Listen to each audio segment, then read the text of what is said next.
Hello guys, welcome to study time. आज हम करने वाले हैं 19 जून 2020 का करंट अफेयर्स और ये यूपीपीसीएस, एमपीपीसीएस, आरओ, एआरओ एवं ऐसे जो भी एग्ज़ाम जहां पर करंट अफेयर्स पूछा जाता है उन सभी के लिए ये बहुत ही इम्पॉर्टेंट सेशन होने वाला है। तो चलिए स्टार्ट करते हैं आज का सेशन। और पीडीएफ के लिए आप हमारा Telegram channel @daily the Hindu current affairs पर पीडीएफ प्राप्त कर सकते हैं। और इस सेशन के लास्ट में आपसे एक क्वेश्चन पूछा जाएगा, उसका आंसर आप कमेंट सेक्शन में दीजिए। तो आज का पहला सवाल है, हाल ही में भारत किस संगठन का अस्थायी सदस्य बन गया है? तो अभी हाल ही में भारत जिस संगठन में अस्थायी सदस्य बना हुआ है ये है यूएनएससी। याद रखिएगा, UNSC, United nation security council. इसमें भारत अस्थायी सदस्य के रूप में चुन लिया गया है और ये एशिया प्रांत की जो श्रेणी होती है वहाँ से चुना गया है। तो याद रखिएगा, जो संयुक्त राष्ट्र सुरक्षा परिषद है इसमें भारत 2021 और 22 के सेशन के लिए 2 साल के लिए यूएनएससी का अस्थायी सदस्य चुन लिया गया है। इंडिया के साथ साथ आयरलैंड, मैक्सिको, नॉर्वे, इन कंट्रीज़ को भी जो यूएनएससी है उसका अस्थायी सदस्य बनाया गया है। आपको एक चीज़ पता होना चाहिए कि जो यूएनएससी है इसमें 5 स्थायी सदस्य एवं 10 अस्थायी सदस्य होते हैं। तो आप कमेंट सेक्शन में बताइए कि जो 5 स्थायी सदस्य हैं वो कौन कौन से हैं। बात करें यहाँ पर यूएनएससी की, तो इसका फॉर्मेशन 1945 में हुआ था और ये यूएन की जो 6 ऑर्गेनाइजेशन हैं, 6 ऑर्गन्स हैं, उनमें से एक है। तो याद रखिएगा, यूएनएससी में भारत अस्थायी सदस्य बन गया है और भारत को कुल 184 वोट मिले हुए थे आउट ऑफ 193। चलिए, और एक क्वेश्चन आपके लिए और है कि आप ये बताइए कि यूएन में जो भारत के पहले स्थायी प्रतिनिधि थे, मतलब अभी जो हाल ही में उनके पहले जो थे उनका नाम आप कमेंट सेक्शन में बताइए। और जो अभी हाल ही में चुने गए हैं भारत के स्थायी प्रतिनिधि वो हैं टीएस तिरुमूर्ति जी। तो इन्हें भी याद रखिएगा, टीएस तिरुमूर्ति। चलिए अगला सवाल, टेक्नोलॉजी पायनियर्स इंडेक्स कौन जारी करता है? तो अभी हाल ही में टेक्नोलॉजी पायनियर्स इंडेक्स जारी की गई है और इसे WEF के द्वारा जारी किया गया है, जो वर्ल्ड इकोनॉमिक फोरम है इसके द्वारा जारी किया गया है। और 2020 की 100 टेक्नोलॉजी कंपनियां हैं जो उनकी यहाँ पर सूची जारी की गई है। और ये न्यूज़ में क्यों है, हमारे लिए इतना इम्पोर्टेंट क्यों है? क्योंकि इसमें 2 भारत की कंपनियां भी शामिल की गई हैं, जेस्ट मनी एंड स्टेल एप्स। ये दोनों कंपनियां इन 100 की जो सूची जारी की गई है उनमें शामिल हैं। बात करें यहाँ पर WEF की, तो इसका फॉर्मेशन जनवरी 1971 में हुआ था और उस टाइम पे इसका नाम यूरोपियन मैनेजमेंट फोरम था।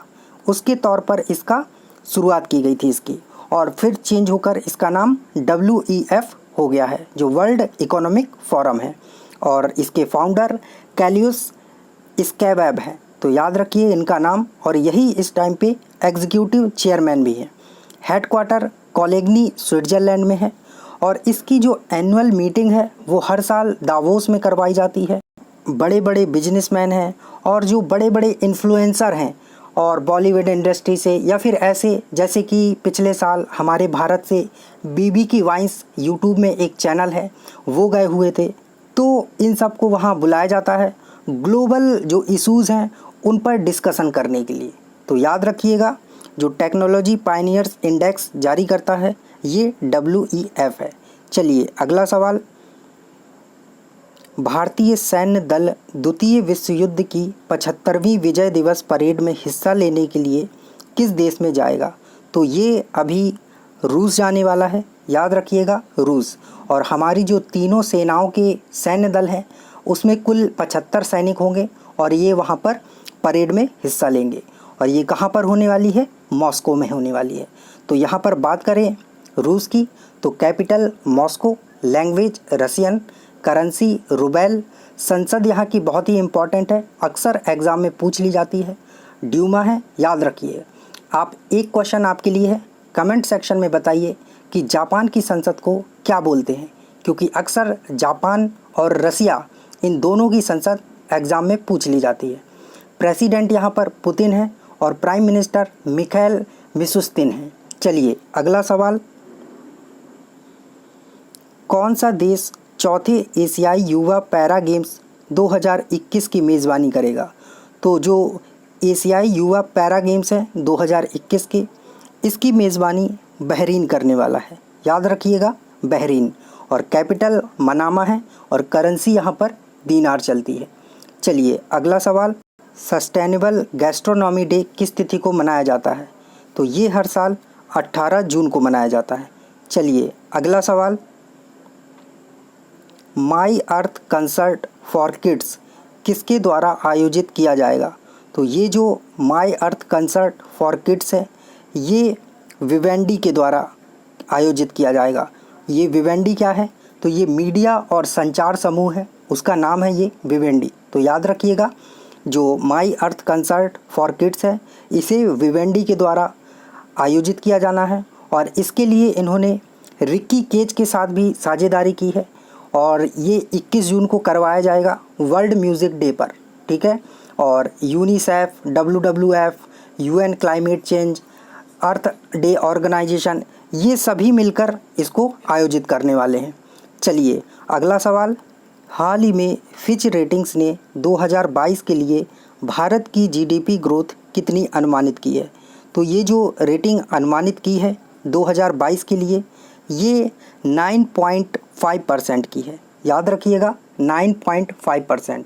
और 2021 के लिए 5%, 2021 के लिए 5%। और एक चीज़ और याद रखिएगा कि इन्होंने भारत को BBB, जो BBB है, उस ग्रेड में रखा हुआ है। और इनकी जो रेटिंग आउटलुक है उसमें भारत को पहले स्थिर पे रखा हुआ और अब नकारात्मक कर दिया है। चलिए अगला सवाल, वर्तमान में BCCI लोकपाल कौन है? तो BCCI के लोकपाल कौन है? तो ये हैं DK जैन जी, नाम याद रखिएगा DK जैन। और ये न्यूज़ में क्यों है? क्योंकि इनका कार्यकाल बढ़ा दिया गया है 1 साल के लिए और ये पहले लोकपाल बने हुए थे BCCI के 2019 में और अभी इनका टर्म पूरा होने वाला था, लेकिन अब इनका 1 साल के लिए कार्यकाल बढ़ा दिया गया है। चलिए अगला सवाल, international day for the fight against illegal, unreported and unregulated fishing किस तिथि को मनाया जाता है? तो ये हर साल 5 जून को मनाया जाता है, याद रखिएगा 5 जून। चलिए अगला सवाल, हाल ही में किसने INMA ग्लोबल मीडिया अवार्ड जीता है? तो अभी जो INMA ग्लोबल मीडिया अवार्ड है, ये द हिंदू ग्रुप ने जीता हुआ है, याद रखिएगा द हिंदू ग्रुप, ठीक है, द हिंदू ग्रुप। और इंटरनेशनल न्यूज़ मीडिया एसोसिएशन, जो INMA का फुल फॉर्म है, याद रखिएगा इंटरनेशनल न्यूज़ मीडिया एसोसिएशन, और इसका ग्लोबल मीडिया अवार्ड था, ये द हिंदू ग्रुप ने जीता हुआ है। और ये कोविड-19 कैंपेन के लिए जीता हुआ है, जो इन्होंने कोविड-19 के दौरान कैंपेन चलाई हैं उसके लिए। तो ये था हमारा आज का करंट अफेयर सेशन। और अब बात करते हैं पिछले वीडियो के आंसर की। तो उसमें आपसे क्वेश्चन पूछा गया था कि क्वालिटी NZ कुलिनरी कप 2020 किसने जीता है? तो ये अंगद सिंह राणा जी ने जीता है। और आज का क्वेश्चन ऑफ द डे है, हाल ही में किसे PM केयर फंड का ऑडिटर बनाया गया है? तो इसका जवाब आप कमेंट सेक्शन में दीजिए। थैंक यू, मिलते हैं कल नए सेशन के साथ।